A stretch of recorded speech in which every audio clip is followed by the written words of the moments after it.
So this is Michael Strong, founder of Expanse, a virtual school where your child discovers and develops his or her unique genius. And I'm here with my colleagues, and I'll let Kath introduce herself.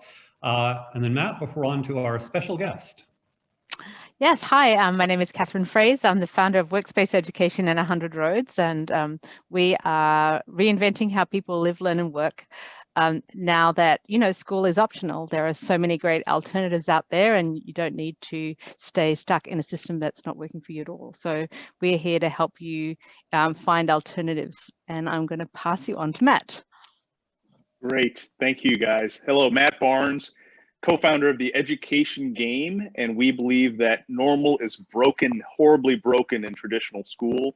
And so what we want to do is actually now promote weird. We think if your child is growing up weird, they're going to have the best shot at a bright future. And so what we do is we help parents learn how to build kids that don't conform, kids that aren't driven by grades, kids that are highly curious. That's what we're about. And great to be here again on the show.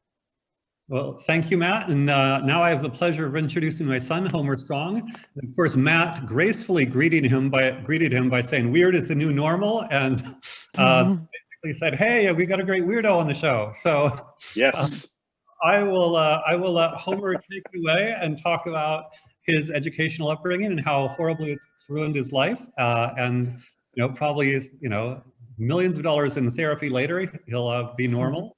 But meantime, Homer, no. tell us how bad it was. Sure. So, hello, I'm Homer Strong. I'm Michael's son. I've had kind of a unique combination of experiences in school and sort of in unschools and semi-schools and alternative schools. So I'm happy to share my weird experience and how it's turned out for me. I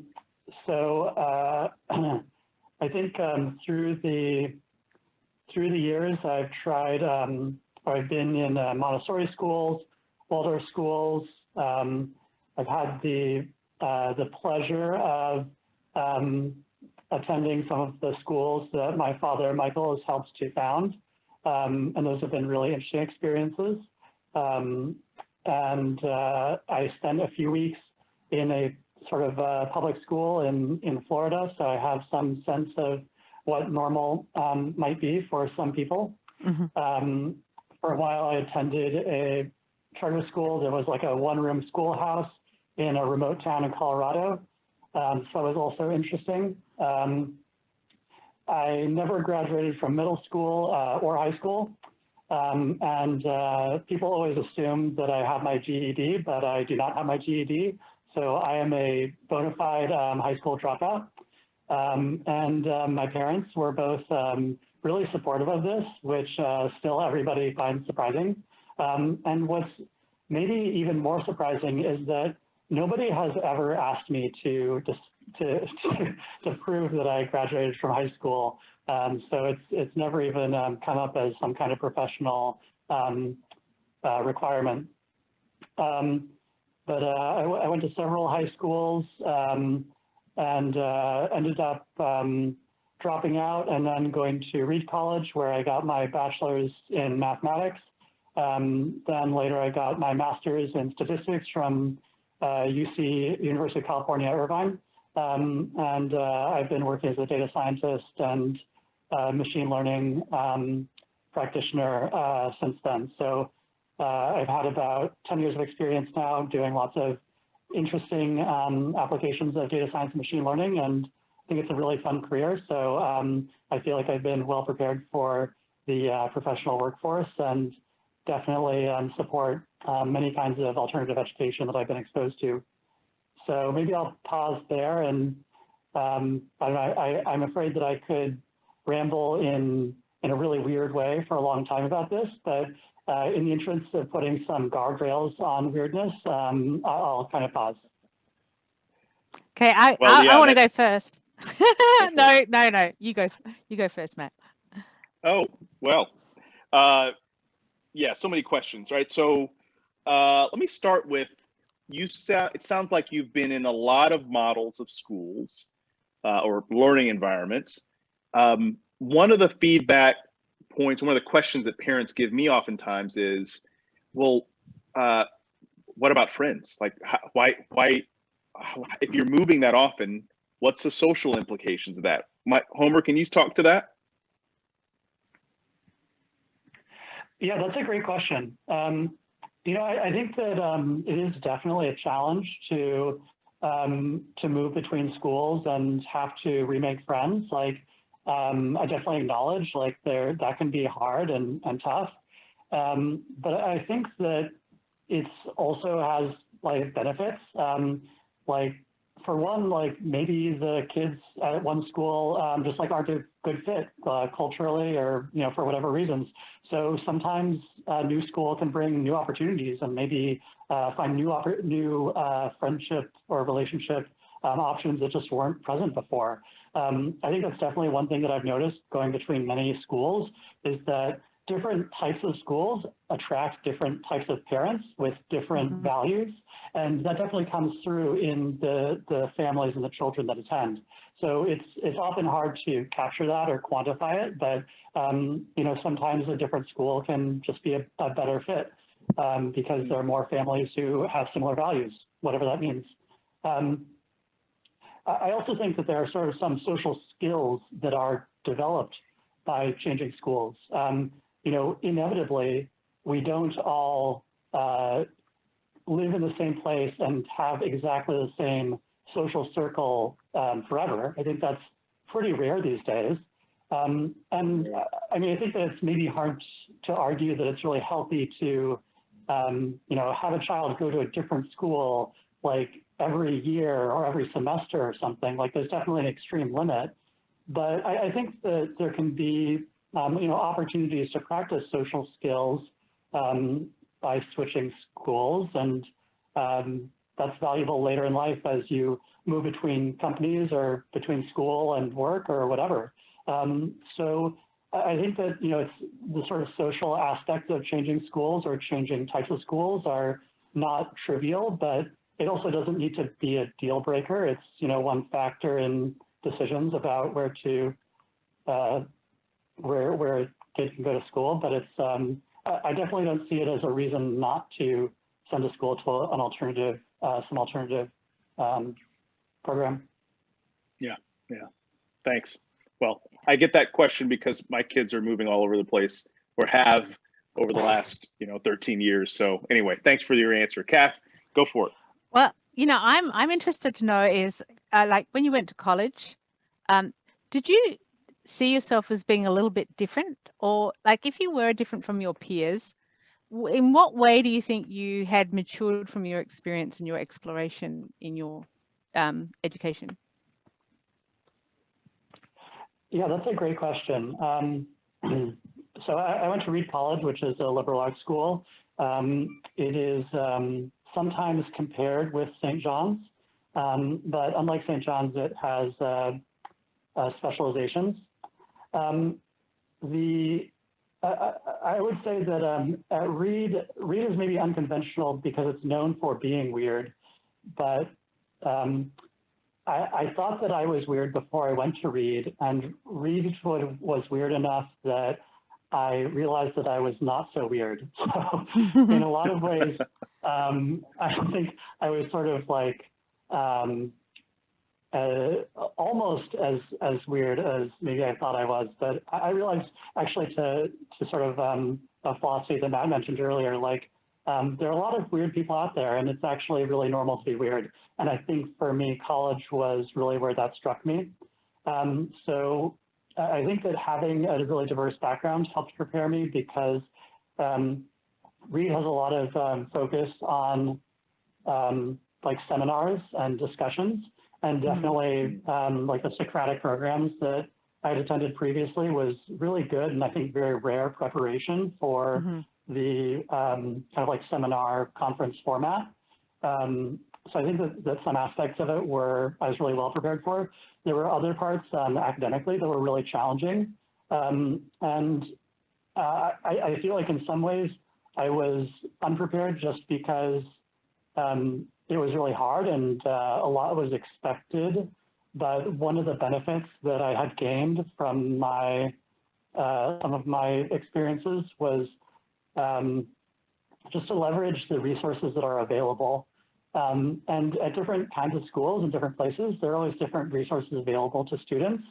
And I think that different resources are valuable at different times. But I think that was one advantage that I had over maybe my other incoming freshmen was that I was good at recognizing all of the opportunities that I had, you know, from like just like reading the textbook, which is like not always something that people spend enough time on, but also like office hours or you know, like other people who are experts in the field, or just like friends who have more experience than you. There are lots of different resources that you can find to learn, you know, whatever it is you're trying to learn. Mm-hmm. Do you think your interest or ability to access those resources, do you think you were prepared to do that somehow by the Socratic process that you went through, or like how did you recognize the need to access those other resources when so many don't?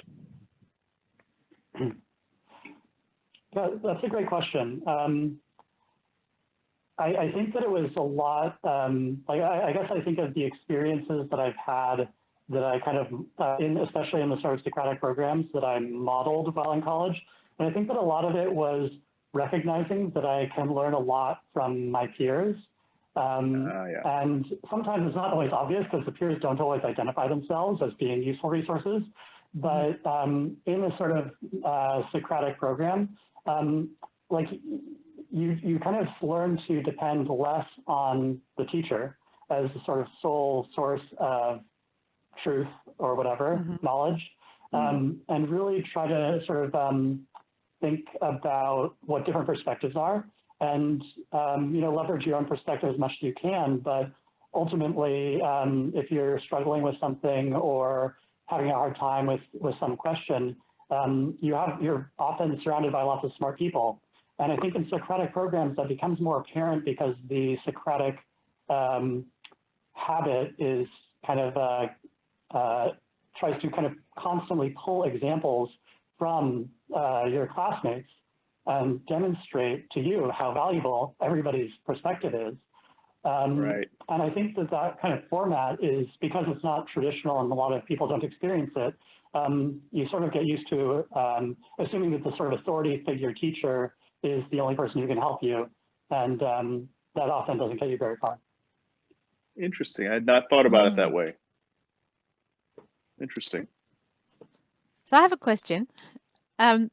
So in your experience, in your journey of education in all these different places, like, can you think of anything in particular that prepared you the best for your life, that happened to you, or where did you find you really learned the best and got the most useful information?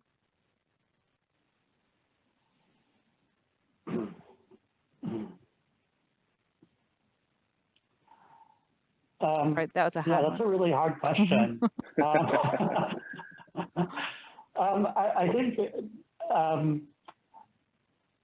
I think going back, one of the most sort of special experiences that sticks out in my head is definitely the Emerson School, where I spent some time, I think, maybe not even a full school year, but I think I was there over some summers. But that was one of the schools that my father was involved with. And I feel like that one was the first time where I was probably in middle school, but I think it was really the first time where, as a student, I felt really more like self-motivation to try to pursue the things that I was interested in. And even for the subjects that I wasn't interested in, felt kind of the motivation to learn them, because for sort of my own self-enrichment. So I feel like for me, the Emerson School was sort of a turning point in my experience as a student. Can you explain a little bit more about that? Like, what was it about Emerson School? Yeah, I don't know anything about it. Well, my father's the expert, so I'm happy to say he's on the call. But as a student, at least to provide the student's perspective, I think it was because there was a lot of like self-guided study time, or maybe semi-structured study time. But it was, I think, really the first opportunity that I had to really kind of like dive deep and try to learn things on my own in a really sort of challenging, engaging environment. Nice. I want to just provide the kind of linear narrative. So, and it's my memory if I get a little bit wrong. So I think before, maybe even kindergarten, before Homer remembers, he spent a little bit of time in a public school in Alaska. And he went to a Montessori school when he was young for 3 or 4 years. Then we went to Florida and he spent, like 3 weeks in a public school and was unschooled the rest of that year. Then he went to Colorado and went to a Waldorf school for a number of years. And while at the Waldorf school, then he went to Emerson, which was Montessori middle school. And then while there too, he did the charter school, which the one-room schoolhouse charter school. Then he came and went to a Socratic Paideia charter school I created in New Mexico. Then he went to Rocky Mountain School, a famous private school where they do chores and so forth. And then he, unschooled himself his last year. So that's a kind of linear narrative. Wow. Yeah. And we've got a question, but maybe if you could just, because on this show, we haven't really even talked about Montessori versus Waldorf. So before going to the question from Facebook, can you just give 101 of Montessori versus Waldorf as a student from what you remember? Yeah, absolutely. So Montessori, I think I was 2nd or 3rd grade. It's fun because as a student, because you can sort of self-select, what things you study. And so it's very self-guided, and you can choose between what things you work on through the prepared environment. And I think that Montessori is really delightful. I really enjoyed being a Montessori student. I have lots of fond memories. I still remember like the cloud cards and the different like rock samples. So I think that I had a really fantastic experience with Montessori. Waldorf is much more structured and kind of like follows a very arts and crafts focused curriculum, which is really great in a lot of ways. I loved learning different crafts in Waldorf school. You learn lots of different things, from knitting and crocheting to woodworking and felting and different kinds of sewing. So there's a ton of arts and crafts and drawing that's I think great and very stimulating for a lot of reasons and a lot of people. I think that in Waldorf, ultimately, I was personally a little bit bored is kind of a harsh word, but I guess like maybe a little bit bored by sort of the academics, especially when I was older there. They don't have as much focus on kind of the math and science and other sort of academic disciplines. So I think that Waldorf definitely has a lot to offer. I especially enjoyed it, I think, as a younger student there. Yeah, that's the sort of overall comparison. You're so kind, Homer. I remember joking with you when you were Waldorf Middle School that Waldorf science was basically watching wax melt or something like that. Well, so he's been very graceful. Yeah, but to Waldorf's credit, one thing that I remember from it that I enjoyed, and like you kind of joke about making wax melt, but like I think that it does the kind of Johnny thing of going through scientific experiments as they were explored historically and understanding the sequence of how people understood science over time through the sort of experiments. So I think I wish that they had gone farther with that. I think that they kind of try to keep it a little bit maybe oversimplified, but at least philosophically, I don't think that it's a terrible premise. No. Interesting. I love that.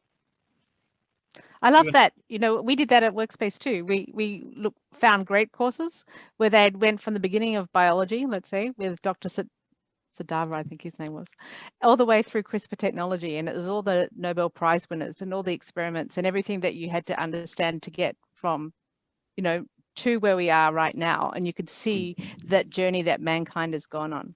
And, you know, I think there's great value in doing that. I'm gonna go to the Facebook, and then we'll let Matt and Kath have at you again.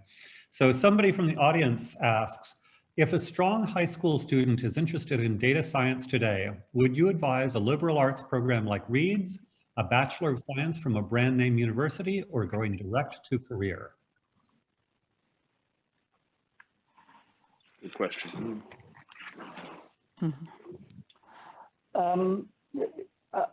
Yeah, I would say it depends completely on, it depends, I'm sorry. It's like a really underwhelming answer, but you know, it depends on how quickly you want to start making money and what you want your long-term career to look like. Doing kind of liberal arts for any kind of career is, you know, risks kind of, maybe it takes longer for you to get the sort of high-paying job that you might want. I think that liberal arts is great for a lot of reasons. It prepares you for a wide range of skills and careers that you might want. So it's, I think, really valuable for a lot of outcomes and a lot of people. But you know, if you already know exactly what you want to do and you really want to focus on it, then maybe it makes a little bit more sense to pursue a more specialized program.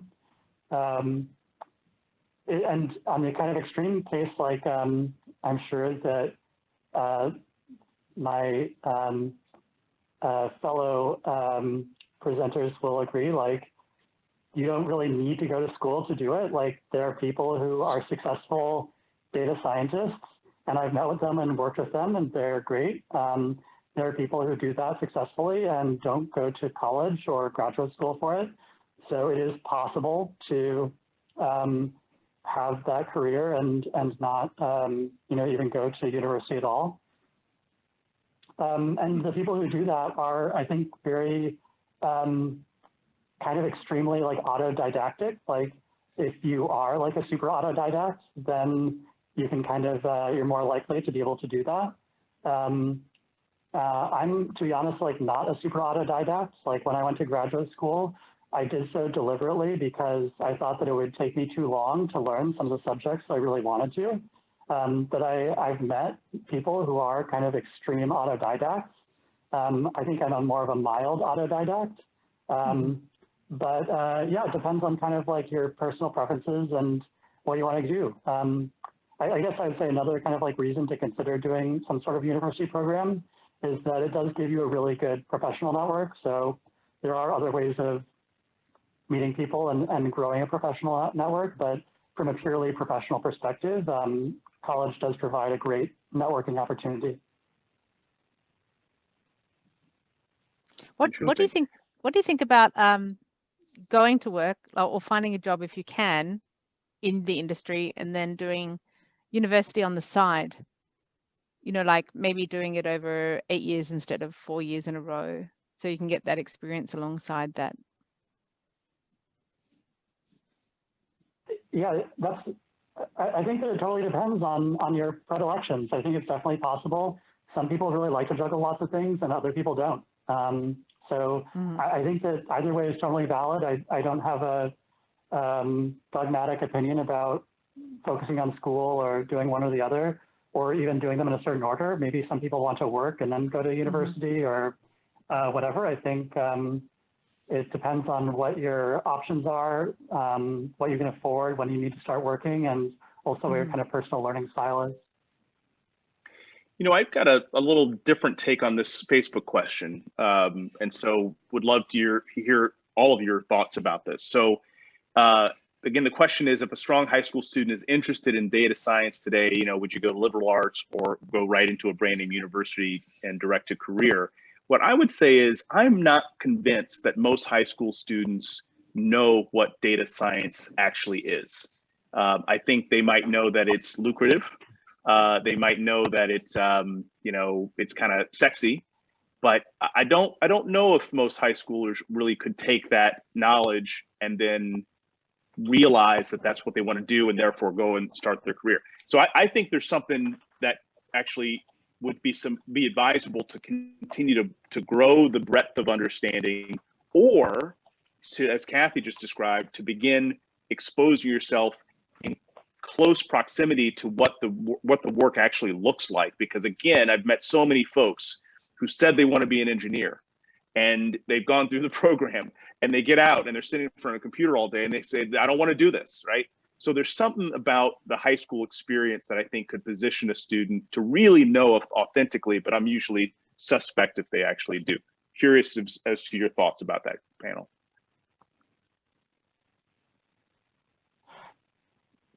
Yeah, I completely agree. And I remember being in high school, and on the one hand, I never really had a deliberate career plan. But also I remember being in high school, and I don't know how I found out about it, but I remember spending a lot of time on the Bureau of Labor Statistics Occupational Outlook Handbook, which is a great reference and really a useful thing to look at. But I mean, it's very dry if you haven't seen it. It talks about, you know, different kinds of jobs in the US and, you know, whether there's going to be increasing demand or decreasing demand, or how much unmet demand will there be over the next, you know, 5 or 10 years or whatever for this job type.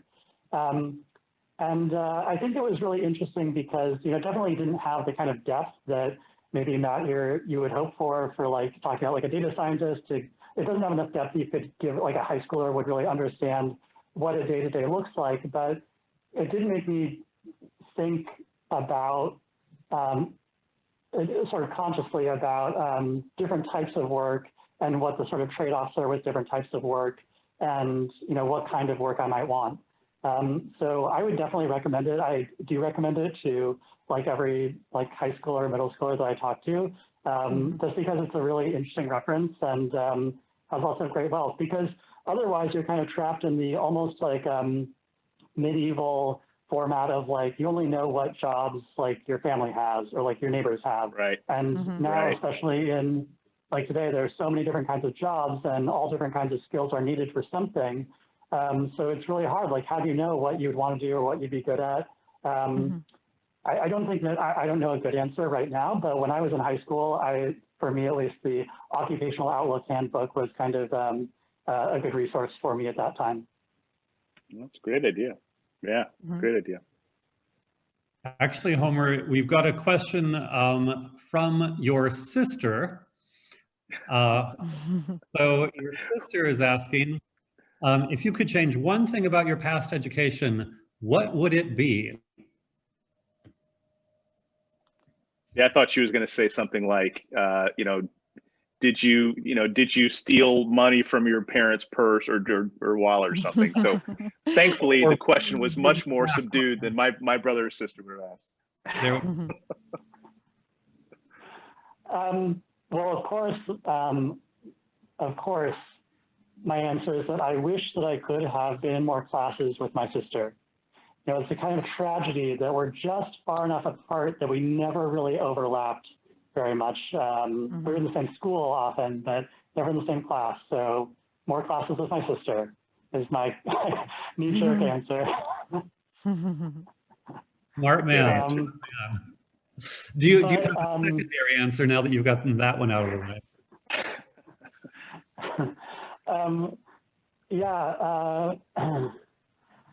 I think,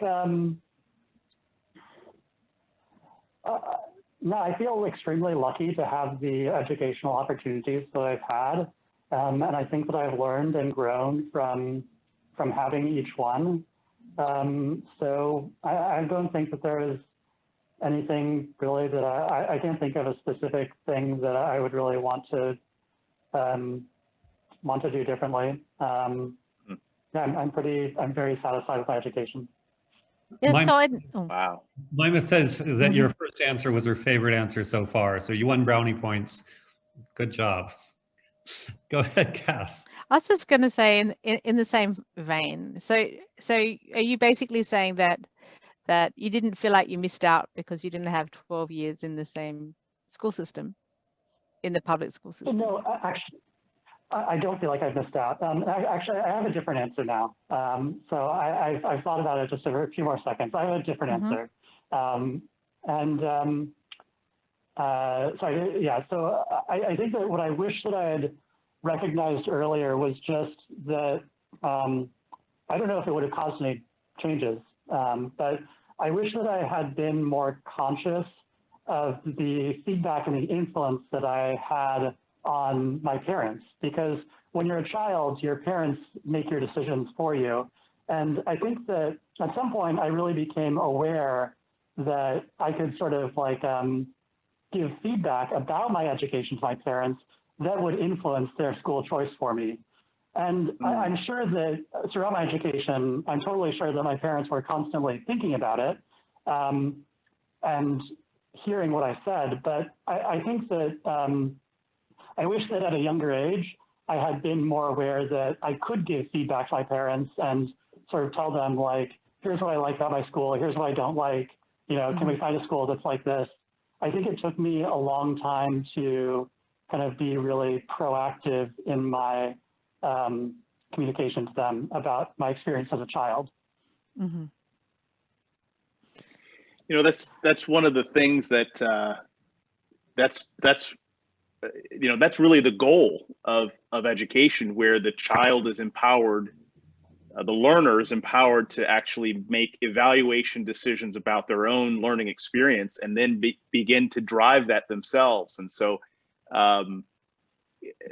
but you're right that it's something that learners oftentimes don't realize until sometimes later in the game than ideal. But that you actually got to that point at some point is actually pretty unusual, because I can't tell you how many conversations I have with parents or learners. In fact, I had one yesterday with a young learner who, you know, I'm explaining the options that are available to her, and she's like, I'd never even considered talking to my parents about any of this stuff, right? And she never considered talking to her parents about how bored she was in certain classes, how, you know, there's all these different things that she's curious about. She just kind of put her head down and did the work. So I think that's a common dynamic for a lot of young learners.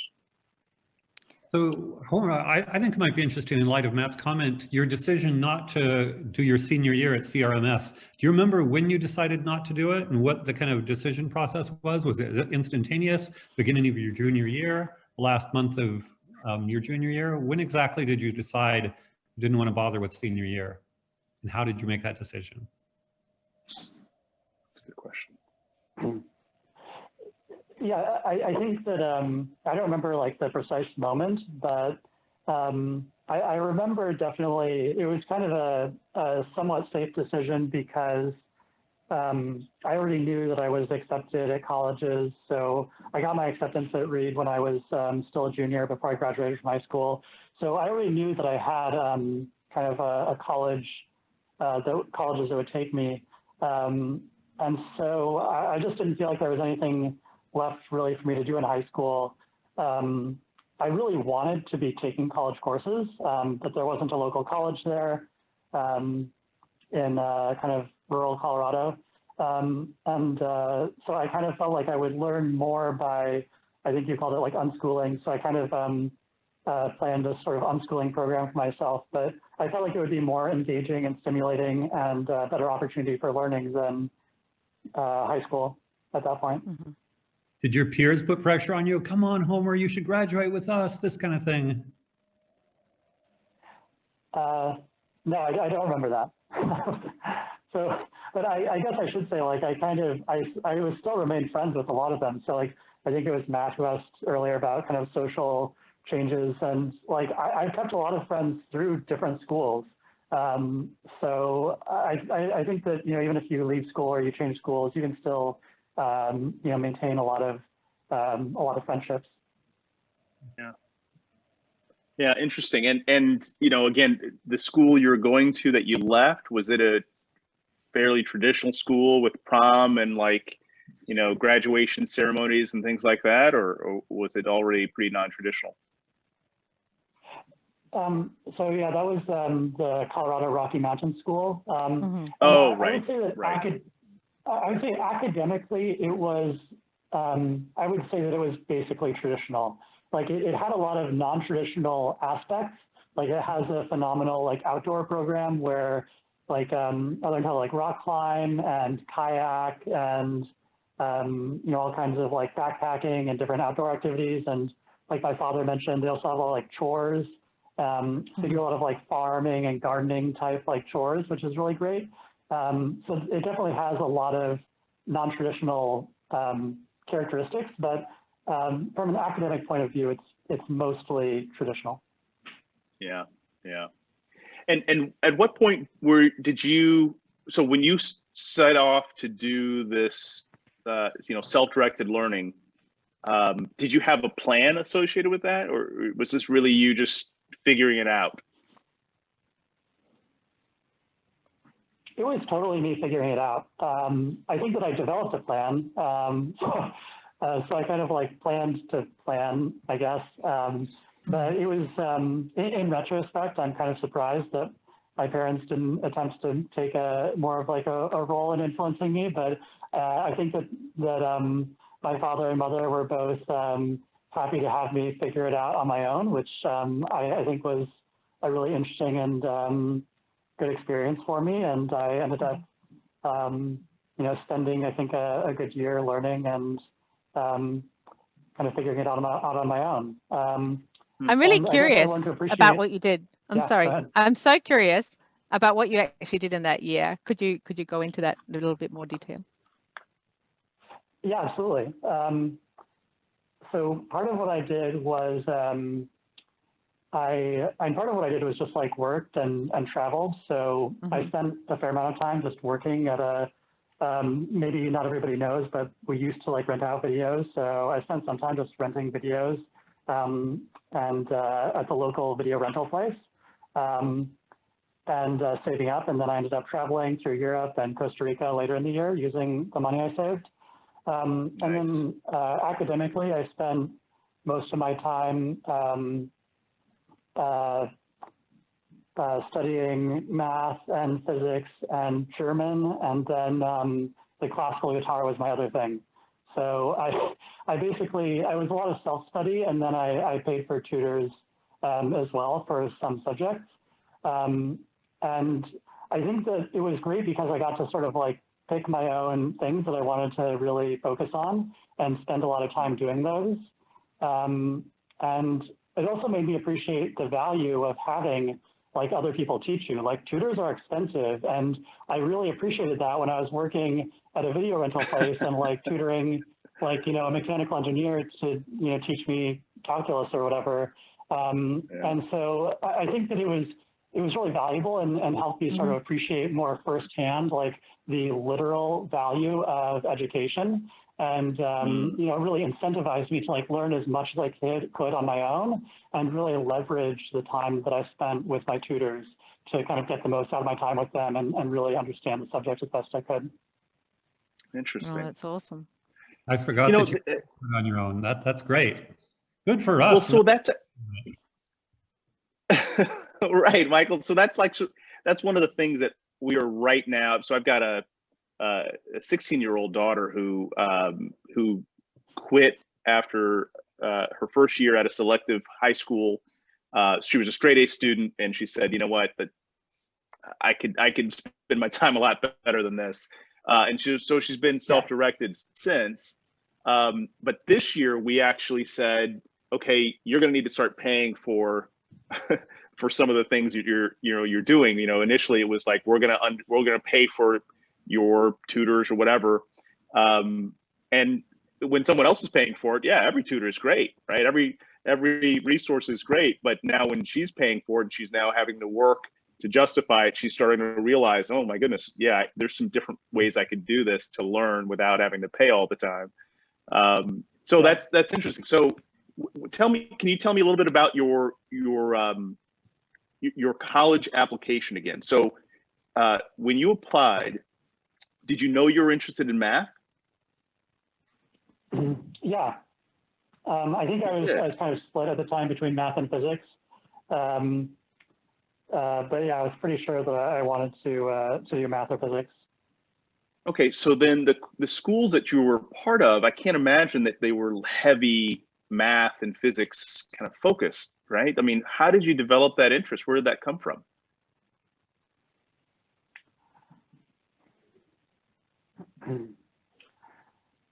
Yeah, that's a great question. You know, I think maybe my early interests were from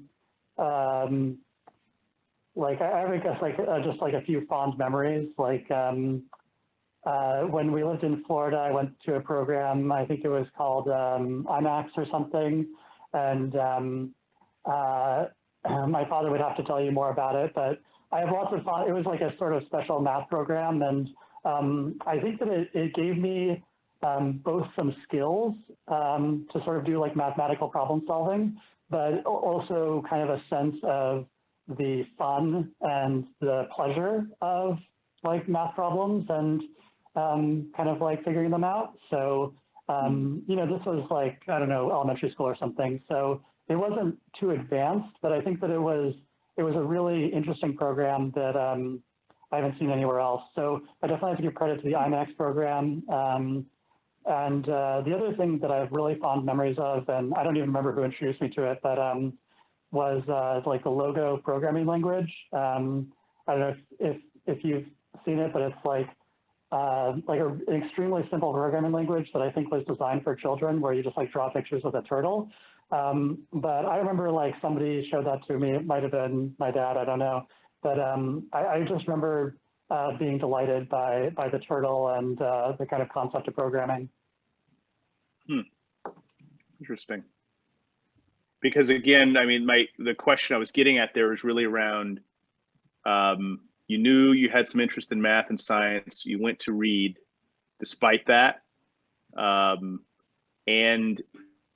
you, sounds like you did some math tutoring during your self-directed year on your own to build your skills. So I wonder if you learned more as a result of your self-directed year in mathematics than you would have had you stayed in a school.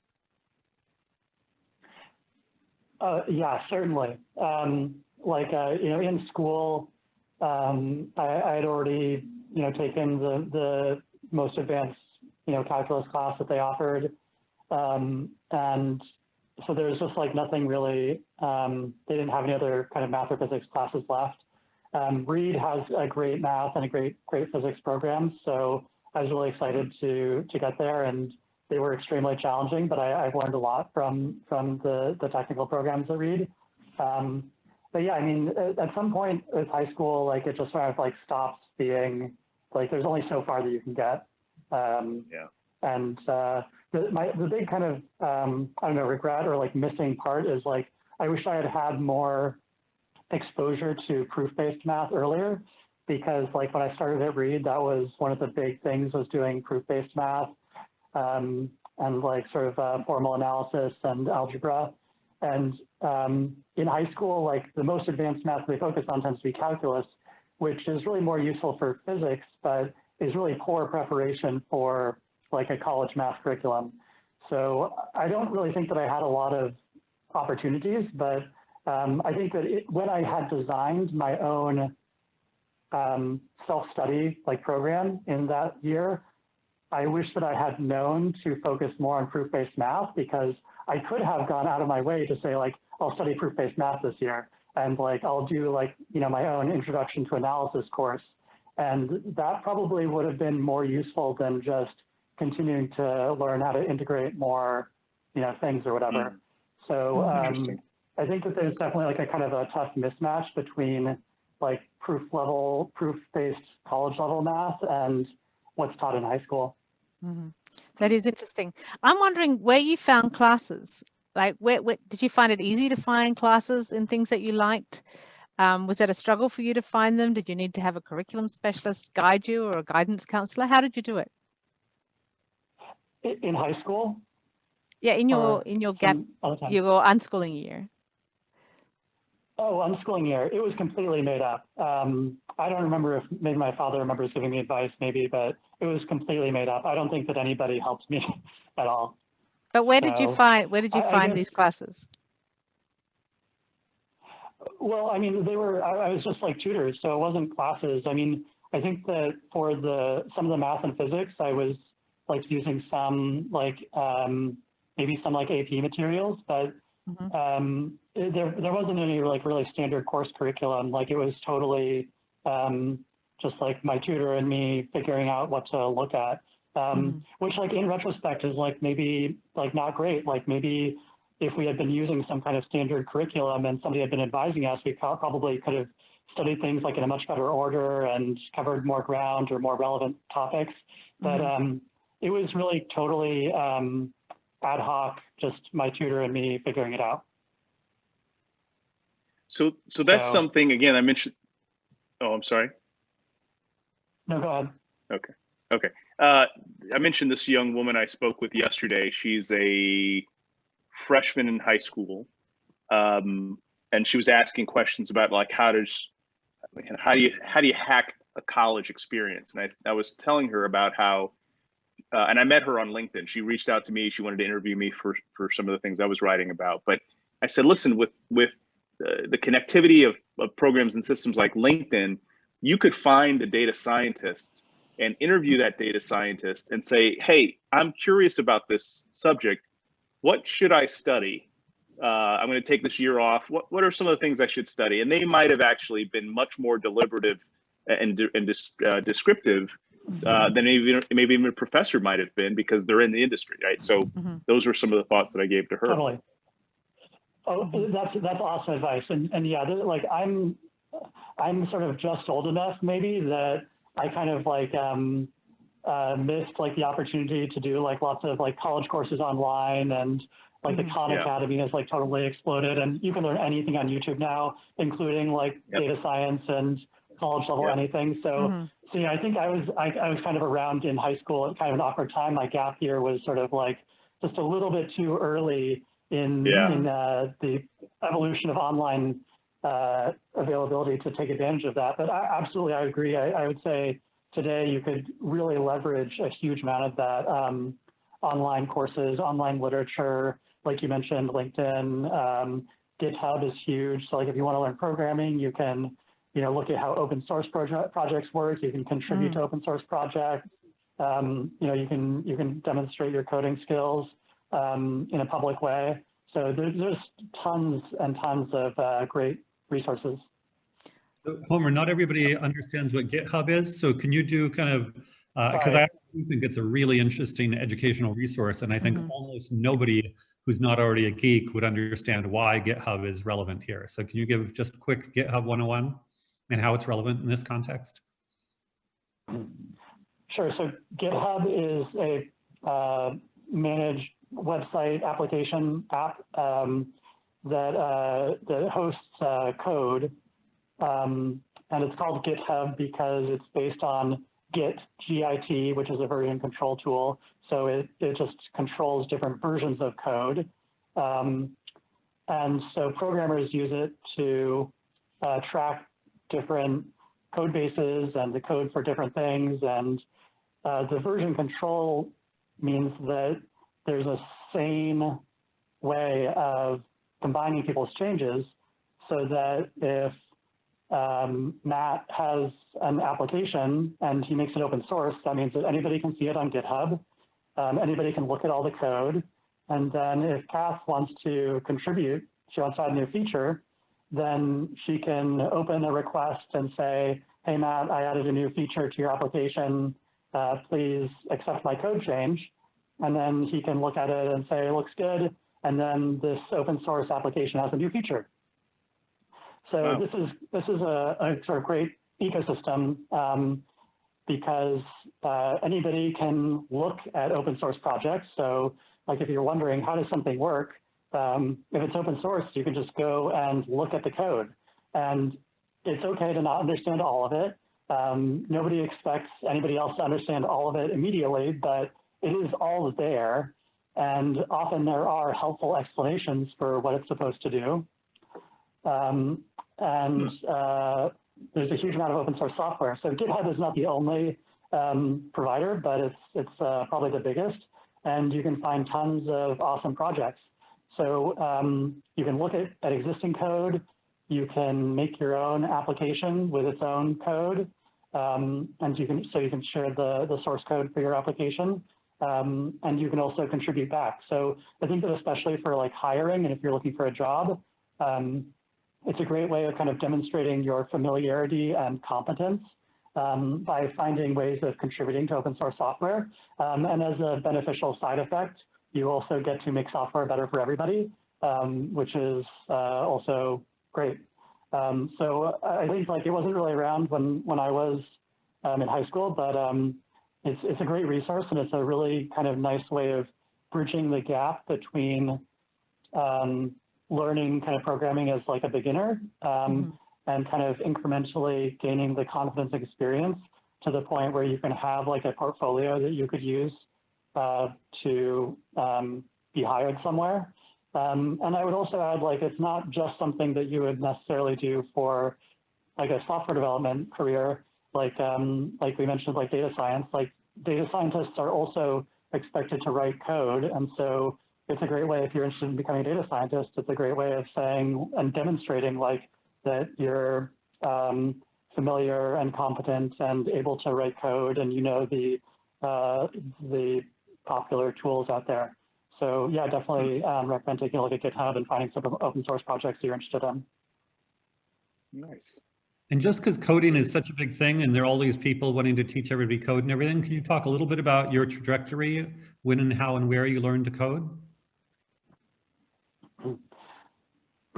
Sure. So I remember, like I mentioned earlier, learning Logo, and like Logo is super cool because you can like draw your turtle and draw with your turtle, and you can make fractals, and you can make really cool like what are called like L systems, where you make like leaves and things that look like botanical structures. So Logo is super cool. And then I think I remember probably in college, I took some classes where I learned like more formal programming, like compilers and interpreters and data structures and algorithms. And that was definitely really interesting and kind of made me realize how hard programming is. I think that naively programming seems sometimes really easy because it sometimes just feels kind of like trivial because you're just renaming variables and adding up numbers. But I think in college I realized just that like it's really fundamentally challenging in a lot of ways. And then after college, I had the benefit of working with some really bright people, and I got more experience working practically with languages like Python and R and others, writing kind of like little scripts and things to do like business functions, like generate reports and things like that. And that gave me more of an experience of like, how do you write a program that somebody can use? Or how do you write a program that is actually useful to anybody for any reason? And how do you write code that is maintainable and somebody else can read and understand what's going on? Since I think that there's like a big, it's inevitable that when you're coding academically or for your own purposes, it's just too easy to write code that nobody else can ever understand. And that's like another reason why it's great to work with open source software and other people, is that it sort of forces you to make code to write that somebody else can understand. Interesting. And I've heard writing code, I think, is it should be more frequently compared to writing prose, because it's really meant for other people to read. Like if you write code that only the machine can read, and nobody can ever change it, then it's not really valuable code. You have to learn to write code that other people can understand, other people can change. So just like writing it and getting it to work is sort of just the first step. And I'm still learning. There's a huge world of programming and coding, and I don't think that I'll ever finish learning and improving my skills there. No way. Last call for questions, Matt and Kath. Yeah, so I was actually just opening up the what is it called? The occupational handbook, and just to do a little bit of investigation there a little bit. But that's a really great idea. I think the last question that I would leave with you would be, what advice would you give to a 15 or 16-year-old who, or maybe even better yet, a parent of a 15 or 16-year-old who is certain that the way for their child to get to a place of financial stability, social stability, mental stability is by following the pathway of least resistance, which is the traditional school? What would you say to them to try to help them understand a different way?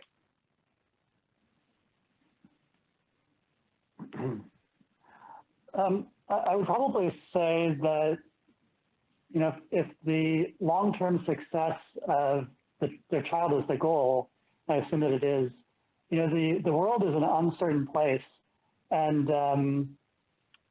there's not going to be a single, right answer, but there are many other options, and often the other options might be a better fit for the child and their goals. It's just impossible to say what will happen in the future, what kind of jobs there'll be, or what kind of interests a child would have. But I think I would focus on, it always depends on what the other options are, but maybe the thing to emphasize is that conventional school has not been demonstrated to be a reliable preparation for the real world. So I think that I would like to try to focus on the positive alternatives, but it kind of depends on the alternatives that are available. But ultimately, the child will have to choose their own subjects and study on their own and learn on their own. And I think that many alternative approaches to education encourage children to do that earlier. And the earlier that they can begin to have more self-motivated, proactive learning and trying to practice more real-world skills, then the better prepared they'll be for the real world. So I don't know. I think alternative education is kind of too broad, so I'm reluctant to wholeheartedly endorse all kinds of alternative education. But I think in many cases, some sort of alternative education is probably preferable to the traditional approach. I have one question too. One last question, and it might be a little uncomfortable, Michael, because you're on the call. But so my question to you is, how much intervention did you need from your parents, do you think, in your education? Like, were they more of an obstacle to your development, or were they like fuel in your, or wind in your sails?